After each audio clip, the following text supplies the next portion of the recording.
함께해 주시는 하나님 말씀은 민수기 34장 16절에서 29절 말씀입니다. 여호와께서 또 모세에게 말씀하여 이르시되 너희에게 땅을 기업으로 나눌 자의 이름은 이러하니 제사장 엘르아살과 눈의 아들 여호수아니라. 너희는 또 기업의 땅을 나누기 위하여 각 지파의 한 지휘관씩 택하라. 그 사람들의 이름은 이러하니 유다 지파에서는 여분네의 아들 갈렙이요 시므온 지파에서는 암미웃의 아들 스므엘이요 베냐민 지파에서는 기술론의 아들 엘리다시요 단 자손 지파에서는 지휘관 요글리의 아들 붓기요 요셉 자손 중 므낫세 자손 지파에서는 지휘관 에봇의 아들 한니엘이요 에브라임 자손 지파에서는 지휘관 십단의 아들 금무엘이요 스불론 자손 지파에서는 지휘관 바르낙의 아들 엘리사반이요 이사갈 자손 지파에서는 지휘관 아산의 아들 발디엘이요 아셀 자손 지파에서는 지휘관 슬로미의 아들 아히웃이요 납달리 자손 지파에서는 지휘관 암미웃의 아들 브다엘이니라 하셨느니라. 이들이 여호와께서 명령하사 가나안 땅에서 이스라엘 자손에게 기업을 받게 하신 자들이니라.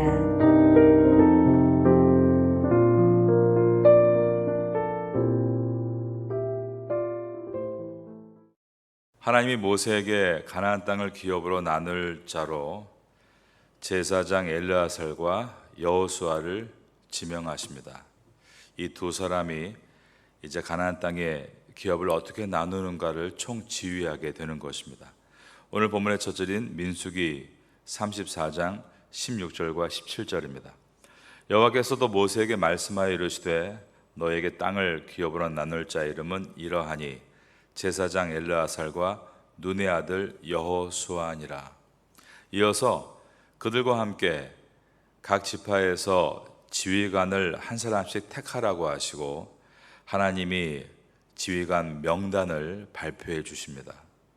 모세가 명단을 발표하고 있지만 16절에서 분명히 여호와께서 모세에게 말씀하여 이르시되 라고 되어 있으므로 이들은 하나님께서 택하시는 것이었습니다.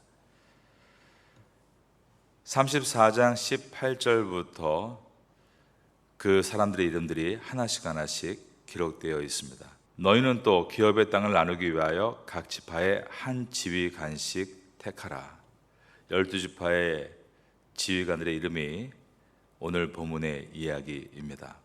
이들은 가나안 땅의 기업을 이스라엘 자손에게 나누어 주도록 명령받은 사람들이죠.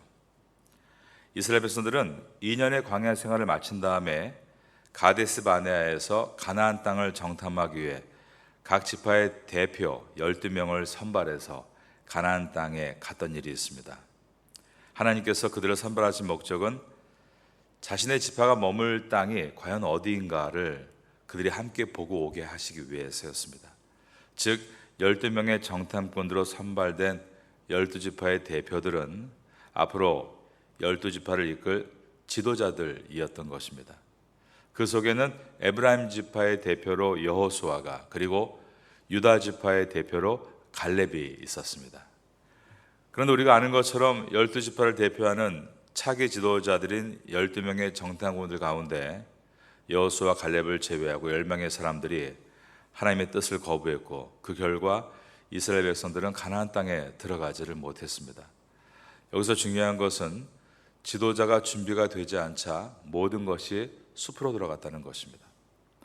그 후 38년 동안 광야 생활을 하게 됩니다. 그러면서 그때 뽑혔던 차기 지도자들은 모두 죽습니다. 그 중에 여호수아 갈렙만이 살아서 가나안 땅에 들어가게 됩니다. 오늘 본문은 각 지파에 이제 새로운 지도자를 세우게 되는데 이 속에 여호수아도 있고 갈렙도 있다는 것을 보게 됩니다. 여호수아는 전체의 지도자이고 갈렙은 유다 지파의 지도자로 서 있는 것입니다. 34장 19절을 보겠습니다. 그 사람들의 이름은 이러하니 유다 지파에서는 여분네의 아들 갈렙이요. 그러면 이때 갈렙의 나이가 몇 살이었을까? 이것을 여호수아서에서 힌트를 찾아볼 수 있습니다. 여호수아 14장 7절에 보면 갈렙이 이렇게 말합니다. 내 나이 40세에 여호와의 종 모세가 가데스 바네아에서 나를 보내어 이 땅을 정탐하게 하였으므로 라고 되어 있습니다.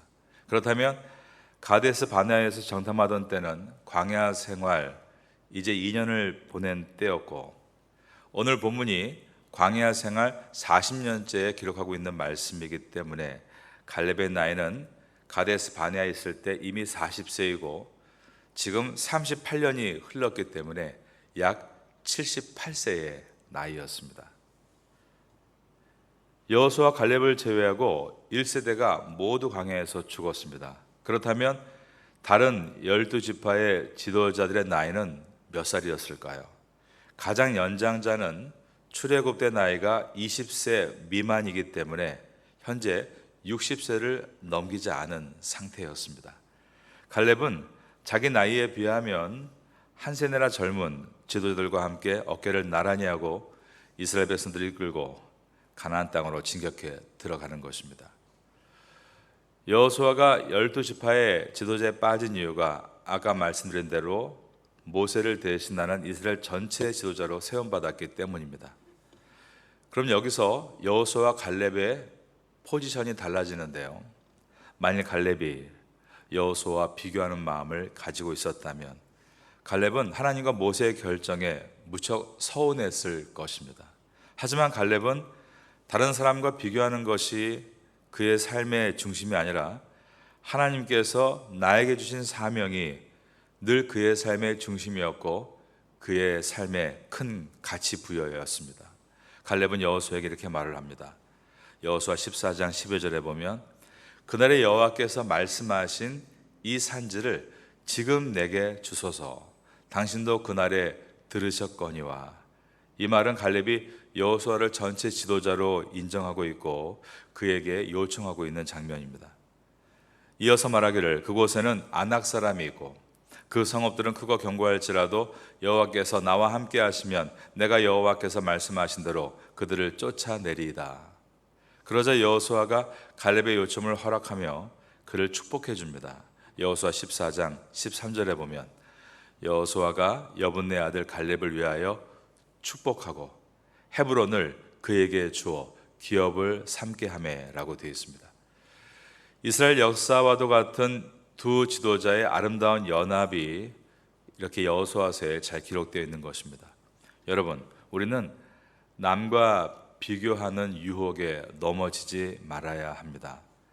남과 비교하는 유혹에 넘어지지 않는 비결은 하나님께서 말씀하신 약속을 붙들 때입니다.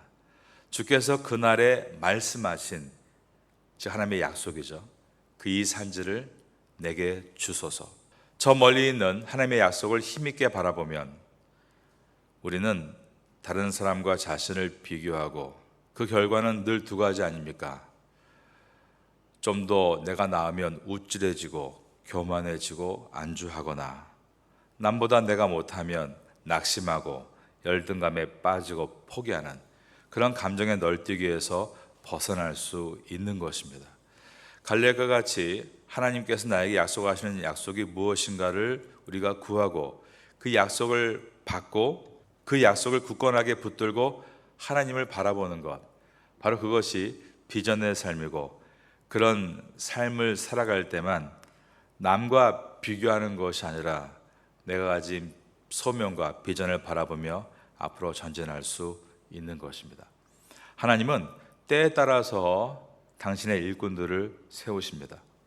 12지파의 1세대 지도자들은 민수기 서론에서 인구 조사를 할 때 그리고 시내산에서 대열을 정비할 때 쓰임 받았습니다.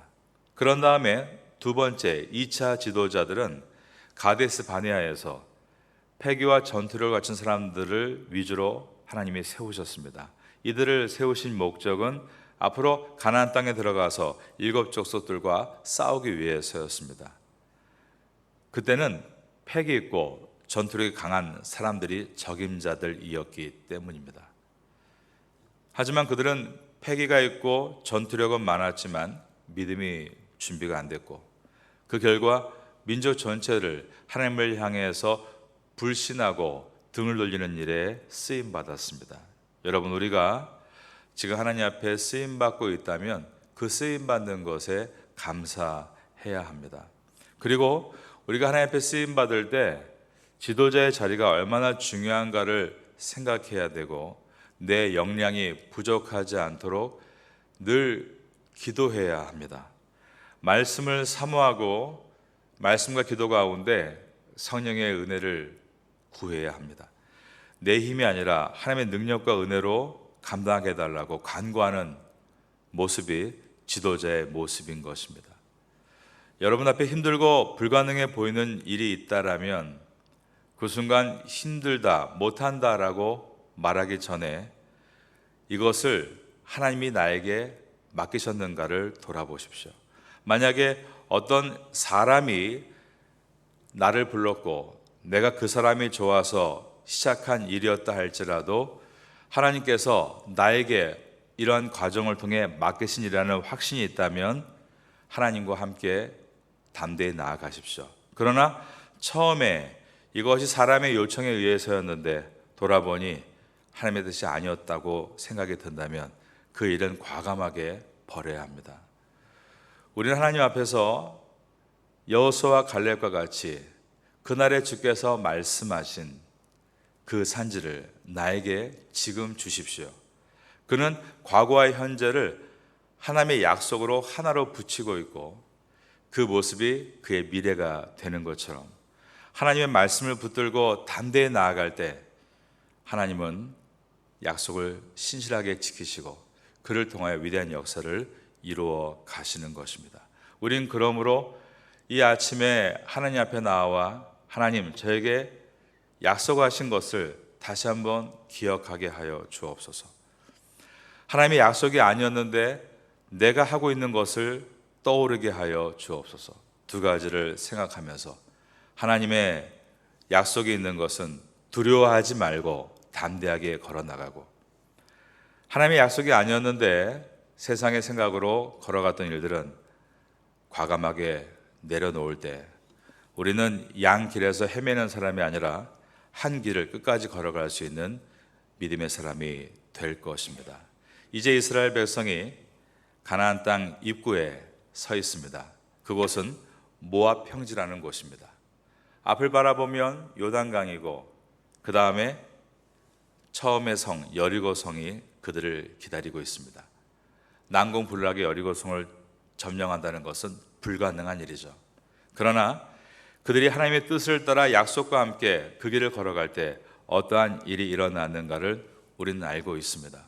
하나님께서 또 말씀하시고 이스라엘 백성은 이제는 말씀 앞에 옛날처럼 이게 무슨 뜻이냐, 불가능하다, 불평하는 백성이 아니라 말씀을 하시면 말씀에 순종하여 여리고성을 한 번 돌고 또 쉬라고 하면 다 주께 맡기고 쉬고 그 다음날 또 하나님께서 말씀하시면 말씀을 따라 여리고성을 한 번 더 돌고 일곱째 날에는 7번을 들고 나팔을 길게 울려 퍼뜨리자 여리고성이 무너졌습니다. 하나님의 뜻을 따라 가는 성도의 삶이 승리다라는 것을 모세오경이 말씀하고 있는 것입니다. 이제 민수기가 얼마 남지 않았습니다. 민수기를 마치면서 이러한 약속을 붙들고 승리하는 성도의 삶을 배워갈 수 있기를 예수님의 이름으로 축원합니다.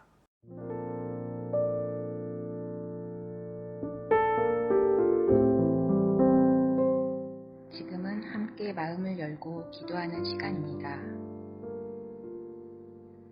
6월에 우리가 함께 품고 기도할 제목을 나눕니다.